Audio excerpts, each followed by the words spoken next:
And then this is where you still felt bound. It's, yeah, I know how you feel. I felt the same way when I worked a similar job. And then I just do like, I guess, an interest building question where I say, hey, look, you know, what if I told you that within the next 60 to 90 days, I could show you something that could replace this income where you didn't have to continue doing this? Would that interest you? I see. And, you know, whether they say yes or no at that point, it doesn't matter. Just because all of that right there to that point probably took about a minute. And like I was telling you guys, I'd rather spend 1 minute with 100 people than 100 minutes with one person. I see. I like that. And yeah, and so for me, the kind of background of that is what I realized is in cold marketing, what you're trying to do really is one, get their contact information, obviously, but secondly, you're trying to qualify them or disqualify them for your business as fast as possible.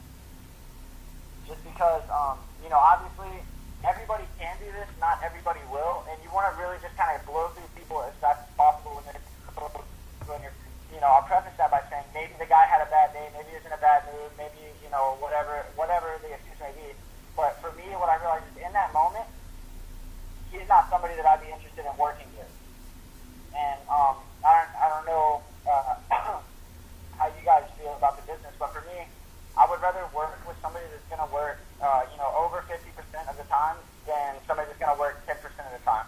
And I have to kind of like pull teeth while I'm building with them, you know? Yeah, I like that. Because I want to I want to surround myself with the best possible people. Okay, And so then, from there, okay. you know, obviously, go ahead. No, go ahead. You go. I'll follow up at the end. Okay. Yeah. So the next thing is obviously if they say yes, they're interested. I always say, you know, great. I'll get them to write down their name and number on like a receipt paper or something like that, and I tell them I'll call them within the next few days to follow up. And the reason that you want to do that, as opposed to giving them your name and number, is when you tell them you're going to call them in the next few days, it's subconscious, and they realize this guy's busy. And subconsciously, people are more attracted and more willing to listen to people that are busy versus people that just kind of sit on their ass all the time. I like that.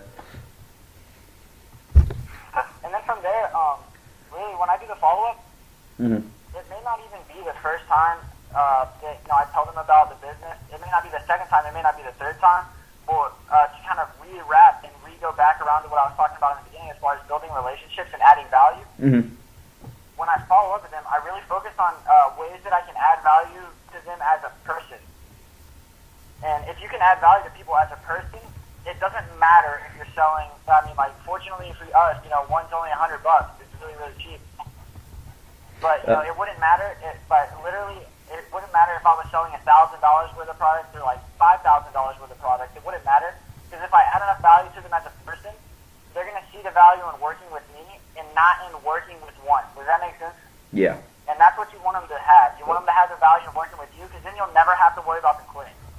You'll never have to worry about them dropping. You'll never have to worry about anything. Even if they go for the next year and they only make, you know, $200, $300 a month from Wake Up Now, they will never quit because they truly see the value in you, and people want to be a part. To kind of go a little bit deeper, they want to be a part of something, to feel like belonging, things like that, and that's actually the third level of Maslow's hierarchy. Whose hierarchy? I don't know if you guys, Maslow's. Maslow. Okay. Yeah, I don't know if you guys have heard of that before. No, I'm gonna look it up though. But Hierarchy. Okay. yeah, it's really good. It goes through like the needs and what motivates people, and it goes through like a hierarchy of like obviously people are first motivated to take care of basic needs like sleeping, food, water, things like that, and then they want to take. Oh yeah, I heard of that. Yeah. So as I'm like following up with them, I'm kind of just checking off the list to see where I can add value the most. So if I'm talking to them, you know, I ask them, you know, like what they're kind of like what they're going through, what their living situation's like, things like that, and just get to know them as a person. And then as I get to know them as a person, I know exactly how I have to target them and get them started with Wake Up Now. I know exactly what to say. I know their why. Even if they didn't tell me their why, I know exactly why they need the business so that I can put it into a way that it makes sense for them to do it. And just in my experience, a lot of times, after I once I figure all this stuff out and I start telling them about the business, they don't even ask me how much it costs. I just tell them you have to, you get started, you order products. Most people hand me their credit card and they don't even ask what the price is. They don't even care. They just want to work with me.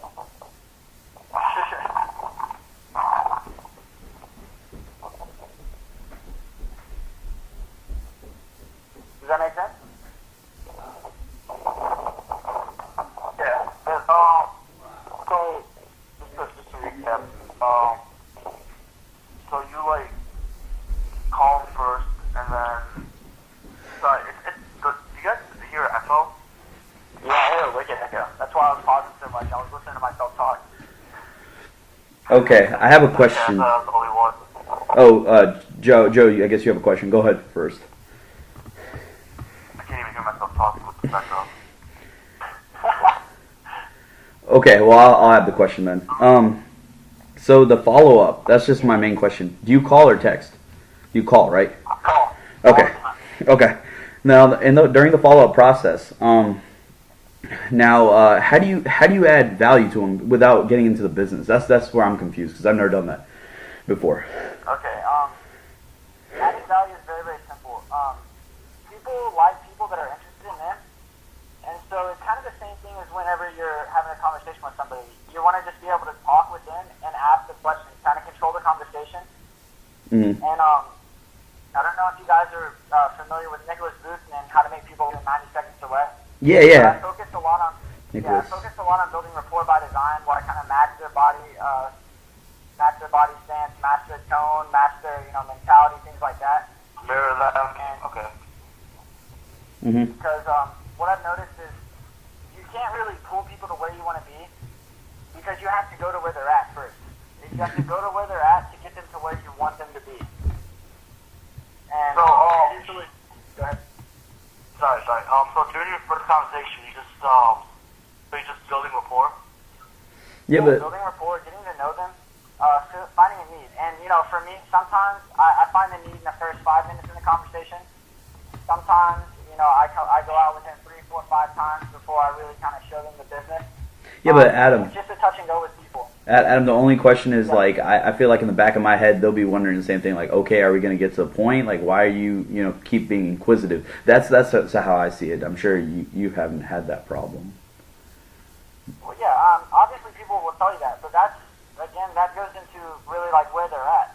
Because if you control the conversation, then they'll forget that they're even meeting about business. Okay. Does that kind of make sense? And Yeah. then if they get to that point where they're like, okay, I want to talk about business, then you just talk about it right then.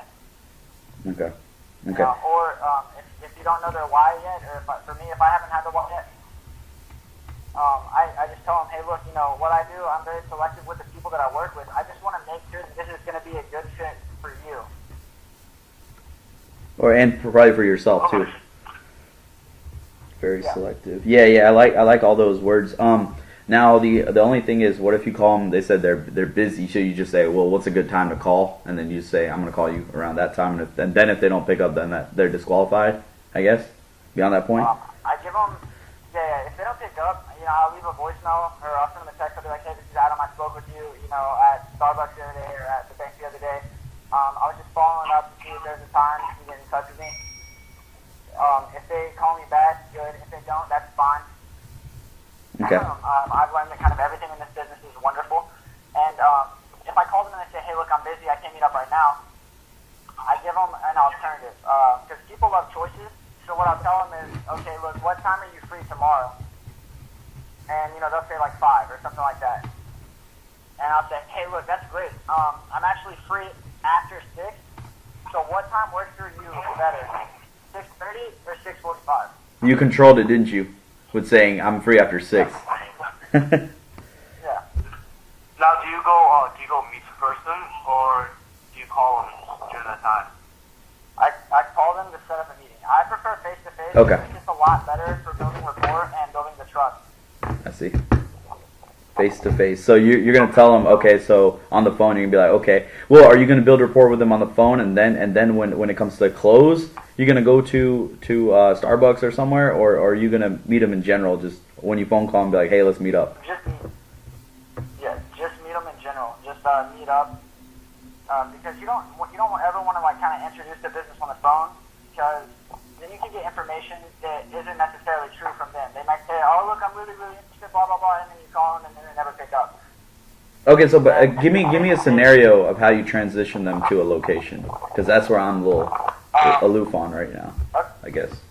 Yeah. Most of the time, if it's at Starbucks, the people at cashiers, I'll usually offer just to meet them at the same Starbucks that I talked to them at.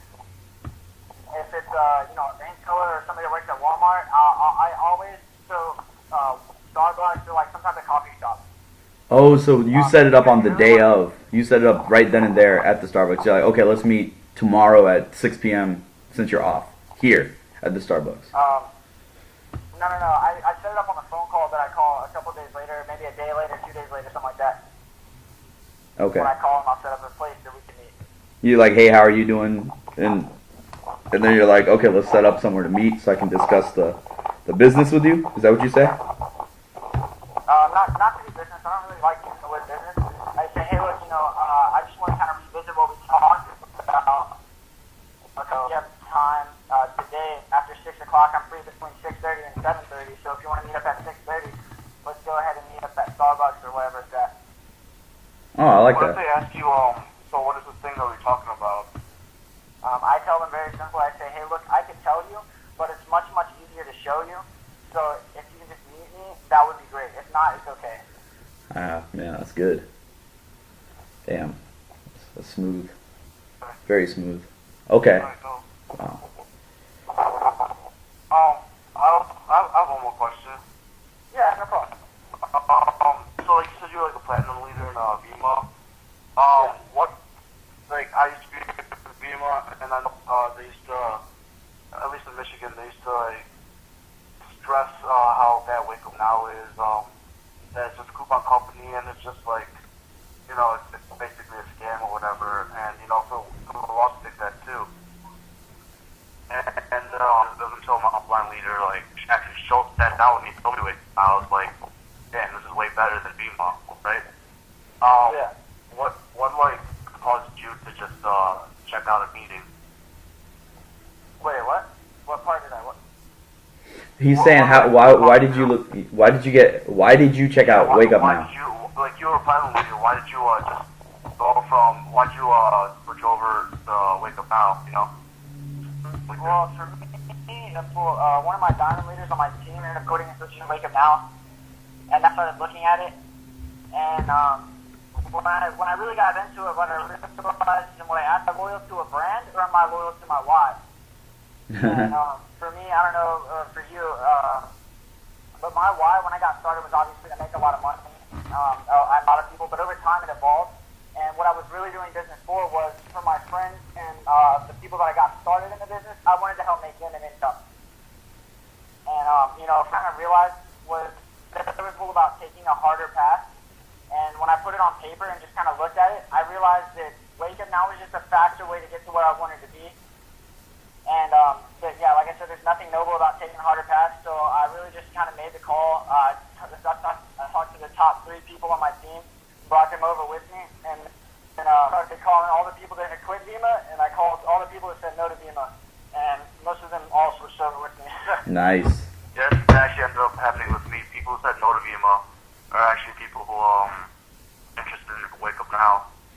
Yeah, because when it comes down to it, I know, I'm a huge believer in it's not about the price.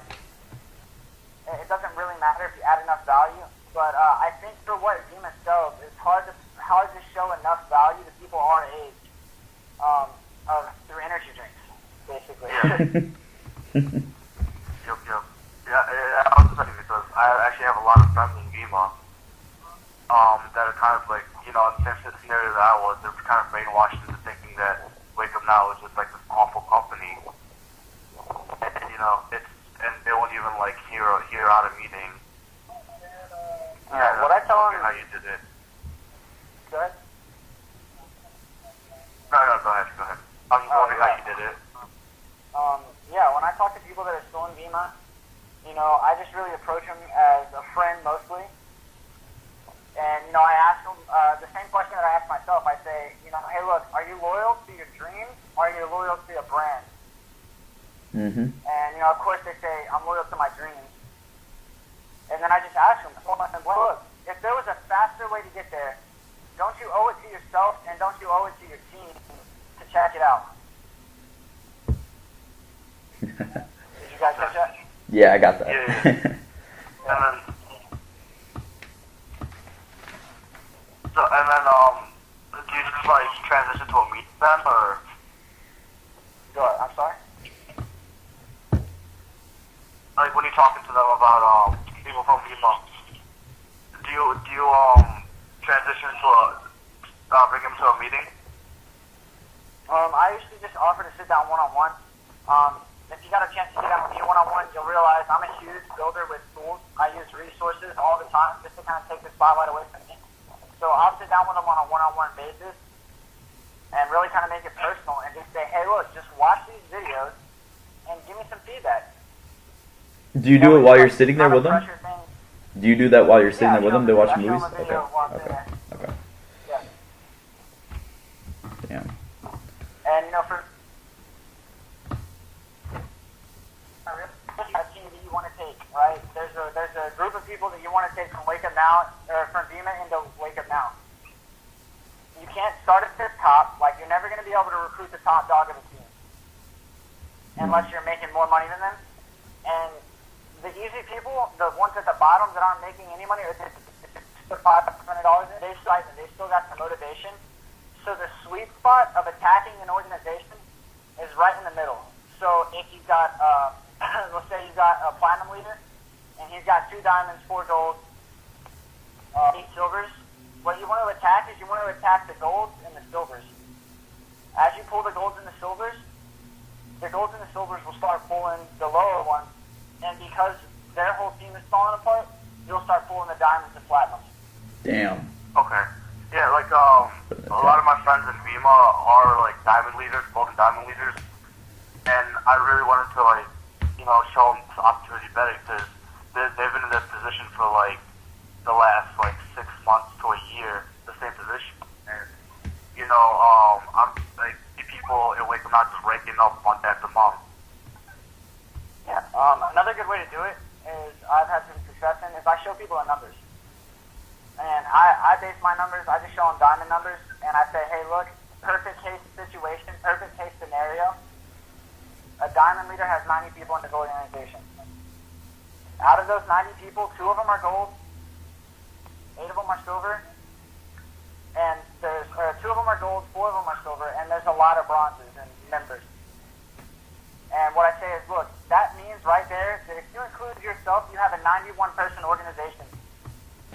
You're making money, the 2 golds are making money, and the 4 silvers are breaking even. So that's 7 people out of 91 that are making money off of Vima. And, you know, I just put that on there. I say, are you loyal to your team? Because if you're loyal to your team could be making a lot more money with this. What if they say Wake Up Now is not gonna last, blah blah, they bring up all that crap, which is not true, but you know, they like to. The CEO is Yeah. sketchy. You know how they are. Yeah, I mean, so that is. Yeah, for example, I say, I told you above you in Vima. But here's what I'll tell you. The person above you in Vima is telling you that because they want to keep their check. They want to keep you on auto delivery. They want to keep you there because if you leave, then their money is gone. But if you check it out for yourself and you get your own questions and you get your own logic, I'll be happy to answer those. Oh, I like that. Yeah, I like that. Yeah, then if you want to rebuttal it, yeah, I got you. Oh, I like that. They're trying to save a paycheck. Exactly. You just be real with them at the end of the day. Yeah, I mean, I think a lot of people value that, is that trust, that honesty. And I'm just brutally honest with some of the people. I tell you, hey, look, you know, if it really gets down to it, I ask them their why. And any leader that's in Vima will tell you that they do it for their team, they'll tell you that they do it for their family, and they'll tell you that they do it for themselves, lastly. So what I tell them is, hey, look, if you're doing this for your team could be making more money with this. If you're doing this for your family, you could be making more money with this. And if you're doing this with yourself, obviously it's a no-brainer. You're going to be making more money than in this than if you're in Lima. Yeah. Yeah. That's good. That's good. Wow. Okay. Yeah, man. So I'm just jutting through your process in general, just approaching people. So how are you doing? They say or you say fantastic, and then you transition to basically your pattern, I guess, right? It ends up with an exchange Yeah. where you get their information. And what about when they ask you what's your information? You don't mention Wake Up Now, right? Because you don't want them to do any type of research on the company whatsoever. Like, what if they ask you what is Right. it? Well, what is it? Be like, look, I'll explain it. I'm in a hurry. I'll tell you more when we meet up. Is that what you do? Yeah, I say, hey, look, now's not the time. Obviously, you're at work. I don't want to take up all your time. I'm busy. I got to go somewhere right now. But if I'll give you a call in a couple days. We can meet up, and I'll go over everything with you. Okay, I like that. That's perfect. Now, do you talk to like cash registers, like people at cash registers, or who do you talk to usually? So most of a lot of people I talk to, most of them are cashiers. I do approach some people that I feel like would be good when I see them, and I just kind of look at them and I'm like, man, I think this guy would be good. I'll approach them, but I still carry that urgency, and I talk to them right as I'm walking out the door.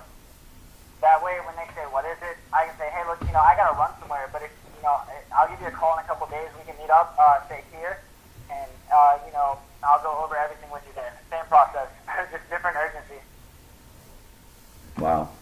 Okay. So Yeah, that's good. That's good, man. That's beautiful. Man, I'm glad you helped. But I gotta learn how to add value. That's something I'm gonna have to learn. I'm gonna have to read that book, Win Friends in 90 Seconds or Less, or something, so I can. Yeah, I mean, it's about being interesting, about being viewed as interesting, but being viewed as interesting is about being interested. So, I guess I'll just use a situation I've recently been through. Is, whenever I talk to people and I identify a problem in their life, it doesn't matter what the problem is. If it's solvable, something I can do for them to help it, I will help them. When I meet with people, I always buy their coffee, I always buy their lunch, whatever it is. And that just adds kind of value of I don't expect you to, kind of do this for yourself, blah, blah, blah. And kind of shows what kind of person I am. And when you find an area in your life that you can help on, or kind of like a hot point, like I say, and you just focus on it and you really kind of talk them through it and help them, and you truly get to know them, that's when you add value as a person. Because people value relationships. They value their friends. They value their family. They value their loved ones, things like that. So what you're trying to do is really become friends with this person, so that they value your friendship. Okay. What about, Adam, when you get to the end of it, right? And they tell you that they don't have the $100. How do you go after that point? That's a very common question that a lot of people ask me. Like, what if everything goes beautifully, but they're like, look, I just don't have the $100 right now. It's tight. Yeah. So for me, what I usually ask is, I say, is that a problem? Or I ask them, I just rephrase it. They say I don't have the $100. I say, oh, so $100 is a problem for you. And I just wait, and they'll say, yeah, they'll say no. And I say, well, how long has this been a problem? And I just wait. Once I say, how long has this been a problem? I wait for their answer. And I say, well, look, man, don't act too quickly. Take some time and make sure this is the best fit for you. Or take some time to decide that this is the best fit for you. And, but let's make it happen. Because obviously if that's a problem in your life, that's something that we need to fix. Okay. And 9 times out of 10 they'll get the money, right? If after that point they'll be like, wow, I guess this guy's genuine. I really think it's a great opportunity, especially at $100. Yeah. Most of the time they have the money anyway. They do. It's never the money; it's the motivation, and yeah. So. Because basically what that means is you haven't added enough value to them. I see what you Well, mean. with Wake Up Now, there's a lot of value in the company itself. So if you do a good job of walking them through the company, usually you won't have that problem. Yeah, Adam, let me ask you this. On that note, how do you present the opportunity? How do you after that the value's been added? How do you introduce the company, and how do you add value to the end point of making the final sale of getting their credit card number? Yeah, I say, hey, look, honestly, I brought you out here for a reason. I'm really, really excited about what's going on. I have 2 videos that I want to show you. Okay. And I show them 2 videos straight off YouTube. Wake Up Now Opportunity Explained in 5 minutes. And Okay. then I show them the Wake Up Now Compensation Plan Simplified. And after they watch that, I just kind of go through it, make sure they have questions. What I'm about to share with you right now is probably the most, I don't know, like, insane thing I learned in all of my, like, business experience. And it's very, very simple. When people are kind of hesitant, what I tell them, word for word, I say, don't act too quickly. And I don't know if you guys are familiar with NLP, but this is subconscious programming right here. I know. Binder, Dr. Binder, right? Dr. Binder. So when you say to somebody, don't act too quickly, Mm-hmm. the conscious mind is going to hear, don't act too quickly. But subconsciously, and again, to separate the minds, people act off their subconscious mind. They do what their subconscious mind says. And subconscious minds don't pick up, they don't perceive negativity.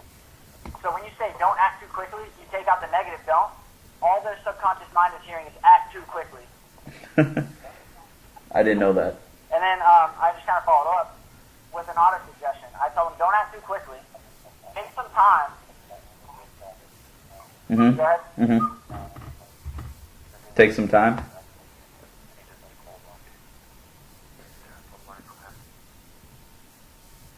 Oh, okay. So, I think Joe's talking to a friend. Yeah. But so Yeah. So don't and act too. after I say that the persuasion pattern, I followed up with an auto. Take to decide for yourself that this is the best fit for you. And that's an auto suggestion because I'm already telling them at the end of it all, they're going to decide that this is the best fit for them. Okay. And usually, if you can fit that in there, like, if you can fit that in there kind of seamlessly in the beginning of the closing process, I promise you, the way that they're not going to get started is if they give you your card and it's declined. Okay. Can you repeat that one more time?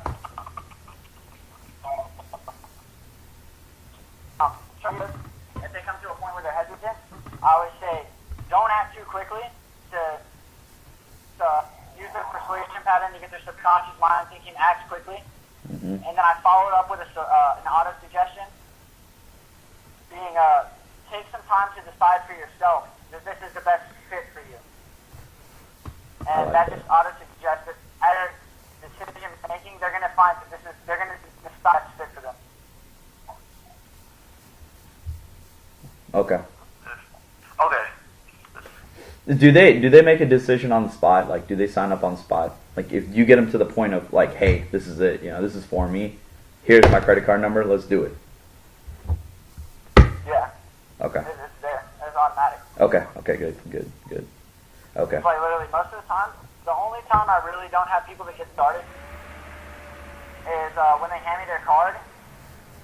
I put it in and it's like insufficient funds or whatever. It declines it. Okay. The Wow, only dude. time I never sign somebody up. Man, I like that. It's very powerful stuff, Gold man. mine. You're using a lot of pickup artist stuff, like to pick up girls. NLP is a big one. I know. A lot of I used to read so many pickup artist books, dude. I just remember NLP was a huge, it was a huge one that some of these guys were using. What's his name? I forgot that dude's name. He's really big. He's a really creepy old guy, and he uses it all the time. Erickson? No, it's not Mystery. It's another guy that Mystery hates. But I don't know. Oh, okay. Yeah. But yeah, NLP is a big one, I think. And then you also learned a good bit from Belford, right? Belford taught you. I mean, you actually met Belford, isn't from what I remember. I didn't meet him personally. I did. He has what's called a straight line closing training, and I did that 6-month training program. Yeah, but you paid $2,000, and you had didn't you have like a webinar with him, like a straight up sit down? Face-to-face webinar. Yeah, that's pretty cool, man. Okay, so is there anything you would recommend me getting a book to learn a little bit more on how to add value? I mean, it looks like you've gotten very well educated in the field. You didn't just go and just jump in. You I mean, obviously you jumped in at the same time you learned, and you took time to mature through it, you know. And I think that's really helped Yeah. shape your results so far. Um, So, is there anything you'd recommend as a beginner? Even though I'm not. I use a lot of YouTube videos. I listen to a lot of guys like Randy Gage, Orlin Salhe, Tim Dunn, Master Tim Herr, Master Producer out of Secret. I listen to a lot of Julian P. Doan. Wow. I do a lot of Justin Friends, a lot of Brian McMullen. And if you don't know about Brian McMullen, he makes $15 million a month in network marketing. He's actually the number 3 income earner in Vima. You told me about number him. 9 income earner in Vima. You told me Yeah. about him. Yes, I remember. Yeah. I didn't even So, know about yeah, that. He's McMullen. pretty sick. Wow. Okay. And there was a book you told me about, Prospecting Magic. I remember last time we spoke. You were trying to share with me. Yeah, those are YouTube modules that you can go on. Oh, really? There's 7 of them. That's actually Ken Dunn, Orlin Salhe, and one other person, I forget his name. It's something crazy. Narvik or something like that. But okay. they just do, yeah. No, okay. I'm just going to YouTube right now. I was just gonna type it in, try to. See, these are things that I want to listen to while I'm going to bed. You know, so it seeps into my subconscious. It just becomes a part of my personality. Yeah. I don't know if that's a good approach. One of the learning curves that I had is when I listen to stuff and I listen from some of these top income producers and stuff like that. Yeah.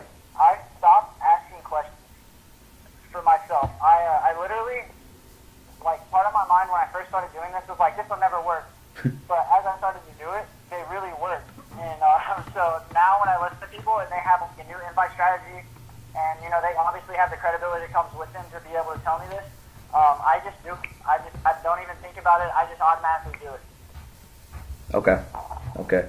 And I'm sure you were afraid at first, right? You were shy, you were timid, you didn't want Oh yeah. to go for it, and that just became a part of your personality now. That so people always say that, hey, I don't think I'll have the time for it, but you're the ultimate example of a guy that didn't. It's not you don't have the time for it. You just incorporated it in your life. I mean, obviously you have to set a little bit of time that's aside. That's one of the biggest things I have to tell people, honestly, and I share with them. And because a lot of my friends, a lot of the people that, well, I say friends, but yeah, a lot of my business associates that I work with, they say, look, I'm going to wake up at 8 o'clock tomorrow, and I'm going to go to the mall, and I'm going to prospect people till 12 o'clock tomorrow. And I just tell them, look, that's not my schedule. Like, I get up, and I live my life. I do what I do.